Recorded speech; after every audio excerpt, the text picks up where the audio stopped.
Abdulloh ibn Abbosdan rivoyat qilinishicha, tong otganda o'sha kun ofat va halokatlardan omon bo'lish uchun Tavba surasining 128-129 oyatlarini o'qib, qo'liga dam solib, butun vujudiga surib oladi. Shunda hech qanday balo unga yaqinlashmaydi. Na jin va na ins unga zarar bera olmaydi. Sehrlasa sehr ta'sir qilmaydi. Qo'ylar galasiga o'qib dam solsa, ularga bo'ri tegmaydi. Marhamat, musofirda yurganlar bu imkoniyatdan foydalanib qoling. Ertalab bomdoddan so'ng bir marotaba o'qib qo'llaringizga dam solib, vujudingizga surib olib, so'ng ko'chaga chiqing. Ko'chada sizni hech kim haqorat qila olmaydi, zarar ham bera olmaydi. Oyatning bu barakotiga ishoning. Alloh qalblarga qaraydi.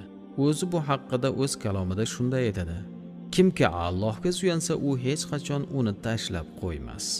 Oyat va uning ta'siri Allohniki. Suyaniladigan yagona zot esa bu Allohdir. Sababni qilib musabbibga suyaniladi. Inshaalloh o'zi saqlaydi.